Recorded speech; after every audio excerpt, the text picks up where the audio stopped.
turminha, paz do Senhor, espero que estejam todos bem, na graça e no amor do Espírito Santo.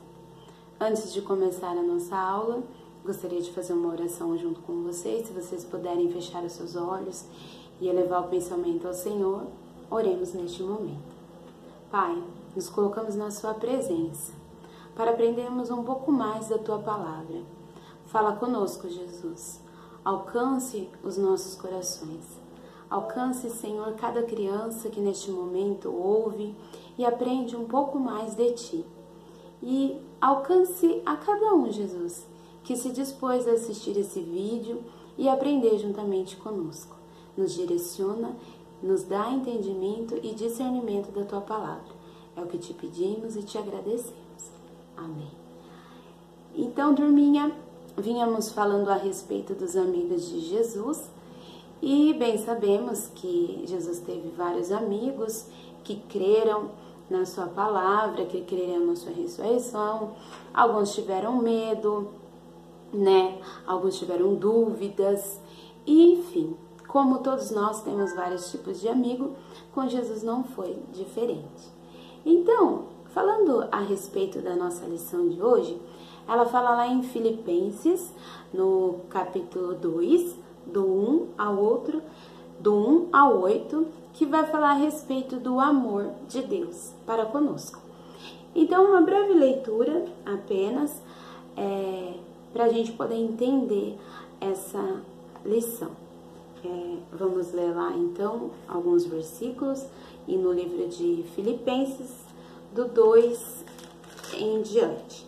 Diz assim: portanto, se há algum conforto em Cristo, se há alguma consolação de amor, se há alguma comunhão do Espírito, se há alguns estranháveis afetos e compaixão, completai o meu gozo, para que sintais o mesmo, tendo o mesmo amor e o mesmo ânimo, sentindo uma mesma coisa. Aí diz assim: nada façais por contenda ou por vanglória, mas por humildade, cada um considere os outros superiores a si mesmo. Não atende a cada um ao que propriamente ao seu, mas para qual também o que é o do outro. De sorte que haja em vós o mesmo sentimento que houve também em Cristo Jesus, que sendo forma de Deus, não teve por usurpação ser igual a Deus, mas aniquilou-se a si mesmo, tomando a forma de servo, fazendo-se semelhante aos homens. E achando a forma de homem, humilhou-se a si mesmo, sendo obediente até a morte de cruz. Pelo que também Deus exaltou soberanamente e lhe deu o nome que é sobre todo o nome, para que o nome de Jesus se dobre todos os joelhos que estão nos céus e na terra e debaixo da terra, e toda língua confesse que Jesus Cristo é o Senhor, para a glória de Deus Pai. Então, aí tem mais um versículozinho que, só para complementar a nossa lição, fala lá em João 4, 7, que diz assim: amados, amemo-nos uns aos outros, para que o amor de Deus, e qualquer que ame é nascido de Deus e conheça a Deus. Aquele que não ama não conhece a Deus, porque Deus é amor. Nisto se manifestou o amor de Deus para conosco, que Deus enviou o Filho unigênito ao mundo, para que por ele vivêssemos. Nisso está o amor, não em que nós tenhamos amado a Deus, mas em que Ele nos amou e enviou o Seu Filho para a apropriação dos nossos pecados. Amados, se Deus assim nos amou, também nós devemos amar uns aos outros. Então, o tema da lição de hoje diz assim: como servir a um Deus de amor? Como servir a um Deus de amor? Será que só ir na igreja, participar de um grupo, de um determinado grupo, e estar ali dentro da igreja é servir a este Deus de amor? Então, aconteceu um fato a Bíblia nos conta que após a ressurreição de Jesus, após Jesus Cristo ter subido aos céus e deixado seus discípulos aqui para poder apregoar a sua palavra e disseminar a sua palavra, surgiram as primeiras igrejas, né? Teve o nome de igreja primitiva. E essas igrejas, as pessoas começavam ali a se reunir, falavam de Jesus e tal. Só que o tempo foi passando e as pessoas parecem que começaram a esquecer dos ensinamentos de Jesus. E começaram a se afastar umas das outras e começou a criar um certo desconforto e um determinado discípulo de Jesus, que nesse momento já não era mais um discípulo, e sim um apóstolo, João. João começou a ficar preocupado com as pessoas que já não estavam mais ouvindo ou vivendo o que Cristo tinha dito para ser vivido aqui na terra. Então João, pensando naquilo e vendo aquela situação, ele escreveu uma carta, né? E nessa carta ele dizia que seria impossível a gente dizer que ama a Deus se a gente não amasse o nosso próximo. Seria impossível estar na presença de Deus não tendo comunhão com o nosso próximo.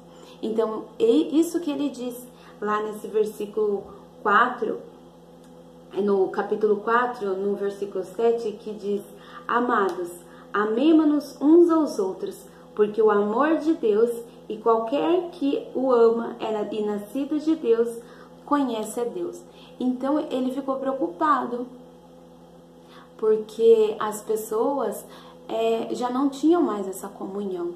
E ele escreveu isso, que não tinha como servir a Deus se a gente não amasse o nosso próximo. E ele dizia assim também que mesmo aqueles que não gostava de nós, que não nos tratava bem e que talvez tivesse um certo receio à nossa pessoa, ainda essas pessoas que pareciam ser os nossos inimigos, essa nós tínhamos que amar. E dizia João também, ainda mais essas pessoas, para que nesse ato pudéssemos transmitir o amor de Deus para conosco. E porque o amor de Deus foi tão infinito por nós que ele permitiu que o seu único filho viesse ao nosso favor e padecesse pelos nossos pecados. E não foi só pelo meu pecado, pelo seu, foi de todos nós. Então, nós temos que viver essa união a qual Jesus Cristo veio à terra e nos mostrou e nos ensinou. Então, João ficou preocupado. E João, ele era conhecido como o apóstolo do amor, né? Ele sempre falava sobre o amor.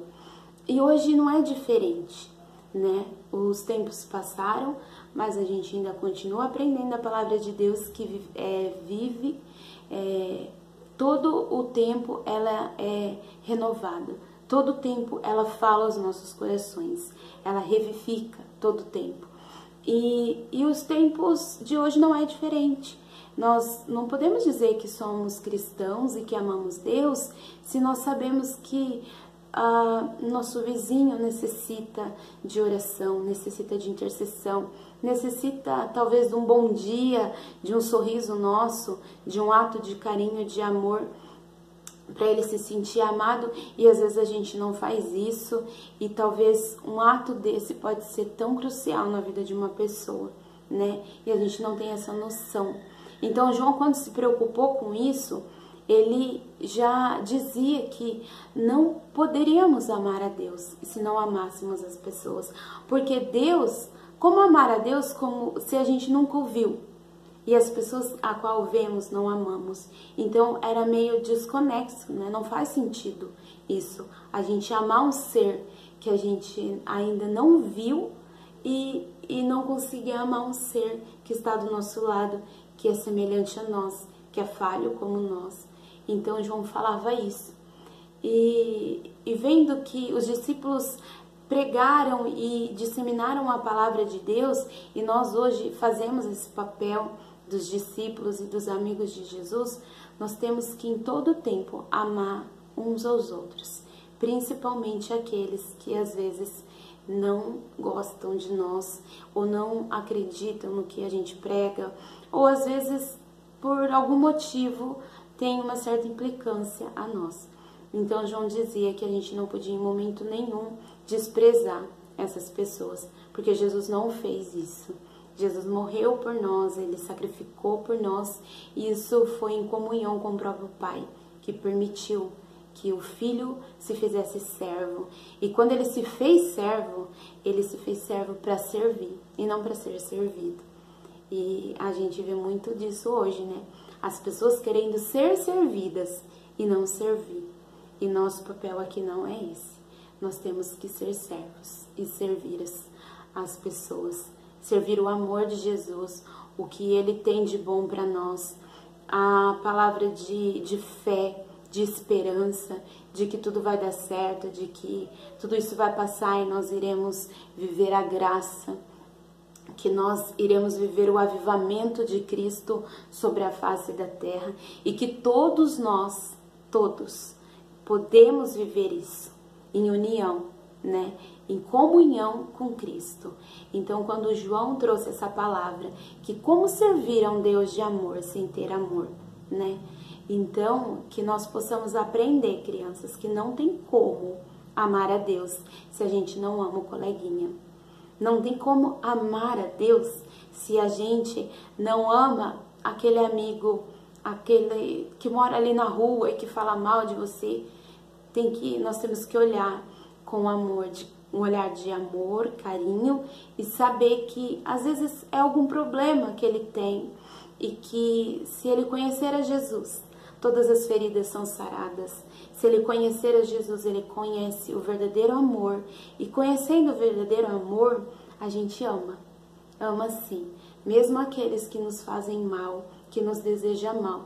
Porque a gente sabe que não é da pessoa. É que ela ainda não teve esse encontro que nós tivemos com o verdadeiro amor, que é Jesus, né? O maior ato de amor que pode ter sido derramado sobre a face dessa terra foi a entrega da vida de um Deus por nós que não merecíamos. Nós que somos falhos a todo tempo. Às vezes a gente se acha, né, inteligentes, e às vezes a gente se acha corretos o suficiente para poder dizer que eu não vou falar com fulano porque ele está errado e eu estou certa. E a gente não consegue ser humilde, né? A gente é falho. E é nessas falhas que nós tentamos ser aperfeiçoados no amor de Jesus. É o que João dizia, que a gente tinha que aprender a amar, porque o amor nos aperfeiçoaria para algo maior. E que algo maior é esse? Se não morar com Deus no céu e sair de um mundo tão cruel e pecaminoso, tão virado no avesso como está hoje, né? As coisas tão fora do lugar, as coisas assim tão assim incompreensíveis, né? Os valores invertidos. Então João dizia assim, que quando amássemos de verdade, seríamos aperfeiçoados para algo maior, né? Que é ver a Deus, que é morar com Deus e poder ter a eternidade ao lado do Pai. Então, que hoje nós possamos aperfeiçoarmos no amor de Jesus, né? Que possamos amar uns aos outros como Cristo nos amou. E Ele nos amou com todas as nossas falhas. Ele nos amou, às vezes, sendo falastrões. Deus nos amou, às vezes, nós sendo estúpidos e ignorantes. Deus nos amou quando brigamos com um amiguinho na escola. Quando, às vezes, a gente desrespeita os nossos pais. Mesmo assim, Deus nos amou, sabendo que a gente era falho e que a gente cometia erros. E mesmo assim, Ele sabendo que até muitas vezes nós o negaríamos, nós o culparíamos pelos nossos problemas, pelas nossas falhas, ainda assim, Ele nos amou, né? E Ele diz, João diz, né, nessa carta que ele escreveu, que a gente possamos amar uns aos outros e ver o outro como Jesus nos viu, né, em amor. E então, que nós possamos hoje tentar ser trabalhado no amor de Jesus. Eu sei que é difícil, às vezes a gente comete mesmo falhas e a gente acaba fazendo coisas que desagradam ao Senhor, mas que possamos ter essa consciência e essa humildade que a Bíblia fala, que a gente tem que ser humilde para entender que a gente erra mesmo, mas que o amor de Jesus nos aperfeiçoa. E nesse aperfeiçoamento, a gente poder alcançar as vidas e dizer que ainda que ela falhou, ainda que ela errou, ainda que ela possa ter feito algo que para ela possa ser tão desastroso a ponto de condená-la, né, para sempre, dizer para ela que não, que esse amor puro de Jesus levou sobre si todas as nossas dores, todas as nossas enfermidades, todas as nossas feridas. E quando a gente fala de feridas e enfermidades, às vezes nem é na carne, é sentimental, é mentalmente. Cometemos alguns erros que não temos, às vezes, coragem nem de falar, né? E às vezes esse erro Satanás usa para nos consumir e dizer para essas pessoas que Jesus, ele perdoa, que ele é o amor, que ele se fez amor e que ele nos transforma através desse amor. E dizer que a todo tempo esse amor vai nos aperfeiçoando para poder alcançar algo maior, que é o reino dos céus. E que como nas igrejas primitivas, João se preocupou das pessoas estarem se esquecendo dos ensinamentos de Jesus, vivemos num tempo hoje que é parecido com aquele tempo ao qual João teve medo das pessoas esquecerem dos ensinamentos e se esquecer do algo maior, que é o amor de Jesus. Hoje nós vivemos esse tempo onde as pessoas estão se esquecendo dos ensinamentos de Jesus e se esquecendo que ele é o nosso alvo e que é só ele que pode nos curar, nos libertar e nos dar uma vida digna na face dessa terra e que nós podemos sim amar uns aos outros, independente das falhas e dos erros. Nós somos uma comunhão, nós somos todos juntos um corpo de Cristo, né? E que nós possamos a cada dia sim, crianças, sermos aperfeiçoados no amor. Eu sei que eu posso ser todos os dias aperfeiçoada nesse amor. Eu sei que vocês podem ser aperfeiçoados e vocês serão como eu estou sendo e como muitas pessoas têm sido aperfeiçoadas nesse tempo, no amor de Jesus. E usado de todas as formas possíveis a alcançar essas pessoas que estão nesse momento descrentes e passando despercebidas pelos ensinamentos e pelo ato de amor de um Deus por nós, de um Deus se sacrificar por nós, que não merecíamos, mas assim Ele o fez, por amor. Então que nós possamos aproveitar esse tempo que estamos tendo, de mostrar para as pessoas que nós somos filhos deste Deus de amor e que nós vivemos esse amor e que nós possamos alcançá-los. Através desse amor e que Jesus está aí, Ele está vivo, Ele nos resgata todos os dias e Ele vai continuar resgatando e que nós possamos ser como João, ficarmos sim preocupados de esse amor estar se esfriando e tá indo ali e lembrando que Ele vive e que esse amor vive e que viverá eternamente para os séculos dos séculos e para toda a eternidade. Esse amor é maravilhoso, ele é imenso e ele abraça a todos nós. E todos nós, em comunhão com ele, possamos fazer a diferença em tempos tão difíceis. E essa é a palavra do Senhor para vocês hoje, que vocês possam ser aperfeiçoados nesse amor de Jesus e que se vocês perceberem que e por algum motivo alguém está se esquecendo deste amor, a gente possa relembrar que Jesus está aí e Ele vive, e Ele resgata, e Ele nos ama incondicionalmente, independente de nossas falhas. Tá bom? Turminha, guarde este amor, viva este amor e façam a diferença na terra. Façam a diferença porque vocês são geração eleita. E nós cremos que o amor de Jesus vai alcançar ainda mais pessoas e que iremos numa grande comunhão, viver um propósito maior, que é a nossa salvação. Amém? Que o Espírito Santo possa estar com vocês, guardando e renovando vocês todo o tempo e direcionando vocês a cada instante. É o que eu tenho pedido em meu coração e orado a Deus, tá bom? Fiquem com Deus, guardem esse amor e apregoem Jesus. Precisamos falar dele nesses tempos tão difíceis que ele vive e viverá eternamente.